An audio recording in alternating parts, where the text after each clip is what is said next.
അമൃത് Veni hair elixir presents daily news സായാഹ്ന വാർത്തകൾ powered by Pulimoottil silks KSFE.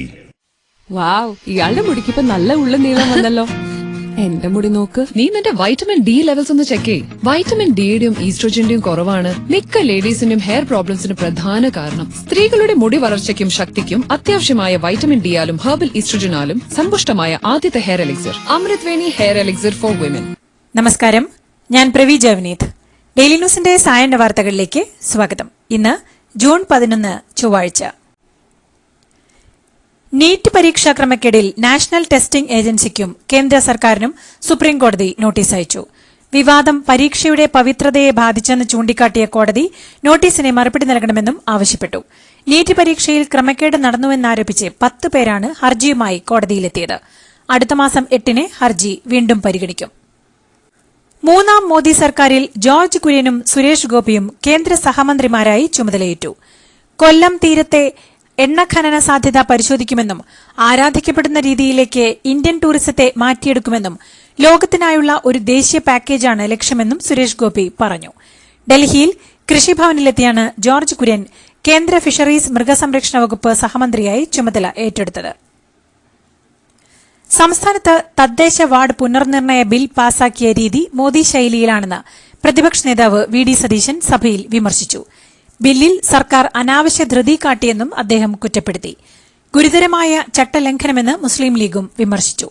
എന്നാൽ 2020 പ്രതിപക്ഷത്തിന്റെ അഭിപ്രായം കേട്ട് പാസാക്കിയ ബില്ലാണെന്നും അപ്പോൾ എതിർത്തിരുന്നെങ്കിൽ സർക്കാർ ബിൽ പാസാക്കില്ലായിരുന്നുവെന്നും മന്ത്രി എം. ബി. രാജേഷ് മറുപടി പറഞ്ഞു. മലബാർ മേഖലയിലെ ജില്ലകളിൽ +1 സീറ്റിന്റെ കുറവ് മൂലം SSLC പാസായ 10,000-കണക്കിന് കുട്ടികളുടെ ഉപരിപഠനം പ്രതിസന്ധി നേരിടുന്ന സാഹചര്യം നിയമസഭ നിർത്തിവെച്ച് ചർച്ച ചെയ്യണമെന്ന പ്രതിപക്ഷത്തിന്റെ അടിയന്തര പ്രമേയത്തിന് അനുമതി നൽകിയില്ല. സർക്കാരിന്റെ നടപടിയിൽ പ്രതിഷേധിച്ച് പ്രതിപക്ഷം നിയമസഭയിൽ നിന്നും ഇറങ്ങിപ്പോയി. 8 വർഷം കൊണ്ട് 1000 ബാർ അനുവദിച്ച സർക്കാർ ഒരു പുതിയ +1 സീറ്റ് പോലും അനുവദിച്ചിട്ടില്ലെന്ന് പ്രതിപക്ഷം ആരോപിച്ചു. സംസ്ഥാനത്ത് +1 പ്രവേശനത്തിന് പ്രതിസന്ധിയില്ലെന്ന് മന്ത്രി വി. ശിവൻകുട്ടി അടിയന്തര പ്രമേയ നോട്ടീസിന് മറുപടി നൽകി. എന്നാൽ അൺഎയ്ഡഡ് സീറ്റുകളും VHSC പോളിടെക്നിക് സീറ്റുകളും അടക്കം ചേർത്താണ് സീറ്റുണ്ടെന്ന വാദം മന്ത്രി ഉയർത്തുന്നതെന്ന് അടിയന്തര പ്രമേയ നോട്ടീസ് കൊണ്ടുവന്ന N. ഷംസുദ്ദീൻ MLA ആരോപിച്ചു. സർക്കാർ ജീവനക്കാർക്ക് വിരമിച്ച ശേഷം നിശ്ചിത തുക നൽകാൻ ഉദ്ദേശിക്കുന്ന ജീവാനന്ദം പദ്ധതി ഇൻഷുറൻസ് പദ്ധതിയാണെന്നും ആന്വിറ്റി മാതൃകയിൽ നടത്തുന്ന പദ്ധതിയിൽ ഇഷ്ടമുള്ളവർ ചേർന്നാൽ മതിയെന്നും ധനമന്ത്രി KN ബാലഗോപാൽ നിയമസഭയിൽ ചോദ്യോത്തരവേളയിൽ വ്യക്തമാക്കി. കാള പെറ്റു എന്ന് കേൾക്കുമ്പോൾ കയറെടുക്കുന്നത് പോലെയാണ് ഇവിടെ സംഭവിച്ചതെന്നും അതിന്റെ പഠനങ്ങൾ നടക്കുന്നതേയുള്ളൂവെന്നും മാധ്യമങ്ങൾ തെറ്റായ വാർത്തകളാണ് നൽകിയതെന്നും അദ്ദേഹം വ്യക്തമാക്കി. അതേസമയം സംഘടനകളുമായി യാതൊരു ചർച്ചയും നടത്താതെ ഏകപക്ഷീയമായി ഉത്തരവിറക്കി സർക്കാർ ജീവനക്കാരുടെ ശമ്പളം പിടിച്ചുപറിക്കുന്ന പദ്ധതി അംഗീകരിക്കില്ലെന്നാണ് സെക്രട്ടേറിയറ്റ് ആക്ഷൻ കൌൺസിൽ നിലപാട്. ലോക കേരള സഭ ഉദ്ഘാടനത്തിനുള്ള ക്ഷണം നിരസിച്ചതിൽ വിശദീകരണവുമായി ഗവർണർ ആരിഫ് മുഹമ്മദ് ഖാൻ. കഴിഞ്ഞ 3 തവണ പരിപാടിക്ക് വിളിച്ചിട്ടില്ലെന്നും എന്നോട് ചെയ്തതെല്ലാം എന്റെ മനസ്സിലുണ്ടെന്നും ആരിഫ് മുഹമ്മദ് ഖാൻ വ്യക്തമാക്കി. അക്രമത്തിന്റെയും ബോംബിന്റെയും സംസ്കാരത്തെ തിരസ്കരിച്ച കണ്ണൂരിലെ ജനങ്ങളെ താൻ പ്രത്യേകം അഭിനന്ദിക്കുന്നുവെന്നും തെരഞ്ഞെടുപ്പ് ഫലത്തിന്റെ പശ്ചാത്തലത്തിൽ അദ്ദേഹം പറഞ്ഞു. കോഴിക്കോട് എയിംസും ബേപ്പൂർ തുറമുഖത്തിന്റെ സമഗ്ര വികസനവുമാണ് ഇനി തന്റെ ലക്ഷ്യമെന്ന് നിയുക്ത MP MK രാഘവൻ. എയിംസ് കേരളത്തിന് തന്നേ പറ്റൂ. പ്രധാനമന്ത്രിയെയും വകുപ്പ് മന്ത്രിയെയും കണ്ട് നേരത്തെ തന്നെ ഇക്കാര്യം ആവശ്യപ്പെട്ടതാണ്. എന്തുകൊണ്ട് വൈകുന്നതെന്ന് വ്യക്തമല്ല. കോഴിക്കോട് പദ്ധതിക്കായി ഭൂമി കണ്ടെത്തിയതാണ്. കോഴിക്കോട് നിന്ന് എയിംസ് മറ്റൊരിടത്തേക്കെന്ന് സുരേഷ് ഗോപി പറഞ്ഞ സാഹചര്യം അറിയില്ല. മറ്റൊരിടത്താണെങ്കിൽ അത് എവിടെയെന്ന് സുരേഷ് ഗോപി വ്യക്തമാക്കണമെന്നും അദ്ദേഹം പറഞ്ഞു. മൂന്നാം മോദി സർക്കാർ അധികാരമേൽക്കുമ്പോൾ രാജ്യത്തെ മുസ്ലിം ജനവിഭാഗത്തെ പൂർണ്ണമായി ഒഴിവാക്കിയത് അങ്ങേയറ്റം ജനാധിപത്യ വിരുദ്ധമാണെന്ന് KPCC president K. Sudhakaran MP. ഒരു MP പോലും BJPക്ക് മുസ്ലിം ജനവിഭാഗത്തിൽ നിന്നില്ല. മുസ്ലിം ജനവിഭാഗത്തെ മൃഗീയമായി കടന്നാക്രമിച്ചാണ് മോദി അധികാരത്തിലേറിയത്. നുഴഞ്ഞുകയറ്റക്കാർ, കൂടുതൽ കുട്ടികളുള്ളവർ, കെട്ടുതാലി വരെ പിടിച്ചെടുക്കും തുടങ്ങിയ വേദനിപ്പിക്കുന്ന നിരവധി പരാമർശങ്ങളാണ് മോദി നടത്തിയതെന്നും അദ്ദേഹം പറഞ്ഞു. ജോസ് കെ മാണിക്കെതിരെ പാലാ നഗരസഭ CPM parliamentary party leader Binu Pulikkakandam. Jose K Mani ജനങ്ങളിൽ നിന്ന് ഓടി ഒളിക്കുകയാണെന്നും ജനങ്ങളെ നേരിടാൻ മടിയുള്ളതുകൊണ്ടാണ് രാജ്യസഭയിലേക്ക് പോകുന്നതെന്നും പിൻവാതിലിലൂടെ അധികാരത്തിലെത്താൻ ശ്രമിക്കുന്നത് ശരിയല്ലെന്നും ബിനു പുളിക്കക്കണ്ടം പ്രതികരിച്ചു.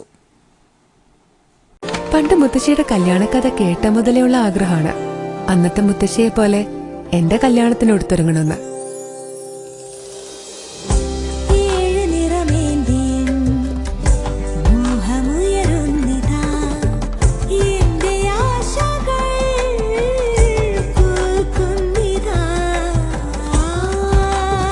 ചില ബന്ധങ്ങൾ തുടർന്നുകൊണ്ടേയിരിക്കും.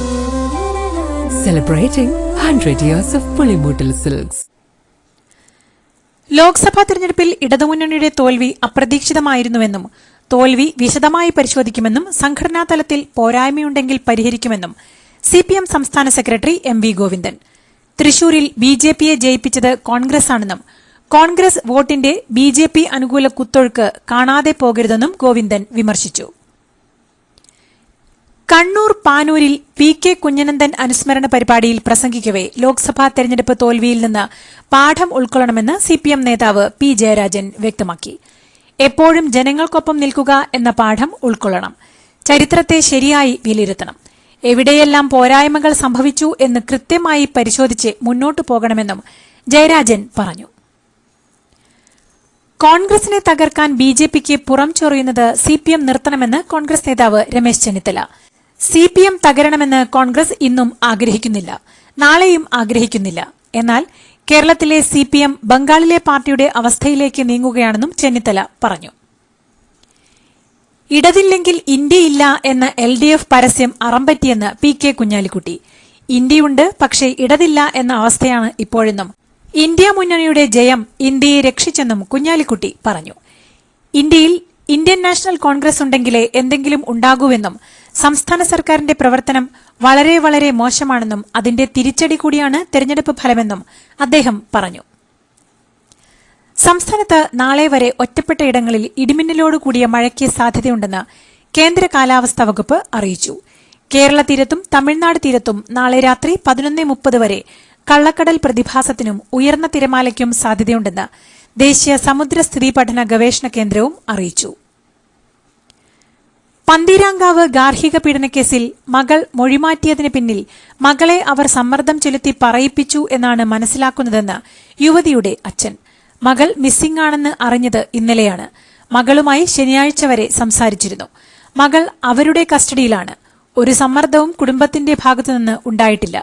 വീട് കാണലിന് പോയപ്പോൾ കണ്ട മുറിപ്പാടുകളൊക്കെ കണ്ടിട്ടാണ് പരാതി കൊടുത്തത്. അത് മകൾ തിരുത്തി പറഞ്ഞത് സമ്മർദ്ദം കാരണമല്ലാതെ പിന്നെ എന്താണെന്നും അച്ഛൻ പ്രതികരിച്ചു. ബാർക്കോഴ വിവാദത്തിൽ തിരുവഞ്ചൂർ രാധാകൃഷ്ണൻ MLAയുടെ മകൻ അർജുൻ രാധാകൃഷ്ണനെ ക്രൈംബ്രാഞ്ച് നോട്ടീസ്. ശനിയാഴ്ച ചോദ്യം ചെയ്യലിന് ഹാജരാകാനാണ് നിർദ്ദേശം. കോഴ ആരോപണം ഉയർന്ന ഇടുക്കിയിലെ ബാർ ഉടമകളുടെ വാട്സ്ആപ്പ് ഗ്രൂപ്പിലെ അംഗമാണ് അർജുൻ രാധാകൃഷ്ണൻ എന്നാണ് ക്രൈംബ്രാഞ്ചിന്റെ വാദം. ബാർക്കോഴ വിവാദത്തിലെ ഗൂഢാലോചന അന്വേഷിക്കണമെന്ന മന്ത്രി MB രാജേഷിന്റെ പരാതിയിലാണ് ക്രൈംബ്രാഞ്ച് അർജുൻ രാധാകൃഷ്ണനെ നോട്ടീസ് അയച്ചത്. ബാർക്കോഴ വിവാദവുമായി ബന്ധപ്പെട്ട് ക്രൈംബ്രാഞ്ച് ഉദ്യോഗസ്ഥൻ വിളിച്ച് ക്ലാരിഫിക്കേഷൻ ചോദിച്ചുവെന്ന് തിരുവഞ്ചൂർ രാധാകൃഷ്ണന്റെ മകൻ അർജുൻ രാധാകൃഷ്ണൻ. വീട്ടിൽ വന്നാൽ വിശദീകരണം നൽകാമെന്നും ആദ്യം ശബ്ദരേഖയിൽ പറയുന്ന കാര്യം പരിശോധിക്കട്ടെയെന്നും അർജുൻ രാധാകൃഷ്ണൻ പറഞ്ഞു. കോഴിക്കോട് മെഡിക്കൽ കോളേജ് ആശുപത്രിയിൽ നടന്ന പ്രസവ ശസ്ത്രക്രിയയ്ക്കിടെ പന്തീരാങ്കാവ് സ്വദേശി KK ഹർഷീനയുടെ വയറ്റിൽ കത്രിക കുടുങ്ങിയ കേസിലെ 3 പ്രതികൾക്കും ജാമ്യം ലഭിച്ചു. ഇന്ന് കുന്നമംഗലം ജുഡീഷ്യൽ ഫസ്റ്റ് ക്ലാസ് കോടതിയിൽ ഹാജരായ പ്രതികൾക്കാണ് കോടതി ജാമ്യം അനുവദിച്ചത്. കണ്ണഞ്ചിപ്പിക്കുന്ന നക്ഷത്രത്തിളക്കവുമായി KSFEയുടെ ഗാലക്സി ചിട്ടികൾ വരവായി. 100% സുരക്ഷിതത്വവും മെഗാ ബമ്പർ നറുക്കെടുപ്പിലൂടെ ഭാഗ്യം കടാക്ഷിക്കുന്നവർക്ക് ബെൻസ് കാറും ലഭിക്കുന്നു. ഒപ്പം 17 ഇന്നോവ കാറുകളും 170 ഐഫോണുകളും. ഗാലക്സി ചിട്ടി, ഇനി ആഘോഷ ചിട്ടി. പുതുച്ചേരിയിൽ മാൻഹോളിലൂടെ വീടിനുള്ളിലേക്ക് കയറിയ വിഷവായു ശ്വസിച്ച് 3 മരണം. 15 വയസ്സുള്ള കുട്ടിയും 2 സ്ത്രീകളുമാണ് മരിച്ചത്. മാൻഹോളിലൂടെ പുറത്തുവന്ന വിഷവായു ശുചിമുറിയിലൂടെയാണ് വീടിനുള്ളിലേക്ക് എത്തിയതെന്നാണ് സൂചന. കന്നഡ സൂപ്പർ താരം ദർശനെ കൊലക്കേസിൽ ബാംഗ്ലൂരു പോലീസ് അറസ്റ്റ് ചെയ്തു. രേണുകാസ്വാമി എന്നയാളെ കൊലപ്പെടുത്തിയ കേസിലാണ് അറസ്റ്റ്. ദർശന്റെ സുഹൃത്തും നടിയുമായ പവിത്ര ഗൌഡയ്ക്ക് അശ്ലീല സന്ദേശം അയച്ചതിന്റെ പേരിലാണ് കൊലപാതകമെന്നാണ് പോലീസ് പറയുന്നത്. ഹജ്ജിന് ദിവസങ്ങൾ മാത്രം ബാക്കി നിൽക്കെ മക്കയിലേക്ക് 13 ലക്ഷം തീർത്ഥാടകർ ഇതിനോടകം എത്തിയെന്ന് കണക്ക്. ഗാസയിൽ മരിച്ചവരുടെയും പരിക്കേറ്റവരുടെയും കുടുംബങ്ങളിൽ നിന്ന് 1000 പേർ സൽമാൻ രാജാവിന്റെ അതിഥികളായി ഹജ്ജിനെത്തും. ഓസ്ട്രേലിയയിലെ സിഡ്നിയിൽ 2 മലയാളി യുവതികൾ കടലിൽ വീണ് മരിച്ചു. കണ്ണൂരിലെ നടാൽ നാറാണത്ത് പാലത്തിന് സമീപം ഹിബയിൽ മർവ ഹാഷിം, കൊളത്തറ നീർഷ ഹാരിസ് എന്നിവരാണ് മരിച്ചത്. കൂടെയുണ്ടായിരുന്ന നീർഷയുടെ സഹോദരി റോഷ്ന പരുക്കുകളോടെ രക്ഷപ്പെട്ടു. യമൻ തീരത്തോട് ചേർന്ന് ബോട്ട് തകർന്ന് 38ഓളം പേർ കൊല്ലപ്പെട്ടതായി റിപ്പോർട്ട്. വടക്കുകിഴക്കേ ആഫ്രിക്കയിലെ ഉപദ്വീപായ ഹോൺ ഓഫ് ആഫ്രിക്കയിൽ നിന്നുള്ളവരാണ് കൊല്ലപ്പെട്ടതെന്നാണ് സൂചന. 250ഓളം പേരുമായി എത്തിയ ബോട്ടാണ് ശക്തമായ കാറ്റിൽ തകർന്നതെന്നാണ് അപകടത്തിൽ നിന്ന് രക്ഷപ്പെട്ടവർ വിശദമാക്കുന്നത്. ബോട്ടിലുണ്ടായിരുന്ന 100ഓളം പേരെ ഇനിയും കണ്ടെത്താനായിട്ടില്ല. ഗാസയിൽ സമ്പൂർണ്ണ വെടിനിർത്തൽ ആവശ്യപ്പെടുന്ന പ്രമേയം ഐക്യരാഷ്ട്രസഭ രക്ഷാസമിതി അംഗീകരിച്ചു. സമ്പൂർണ്ണ സൈനിക പിന്മാറ്റവും ഗാസയുടെ പുനർനിർമ്മാണവും ആവശ്യപ്പെടുന്നതാണ് പ്രമേയം.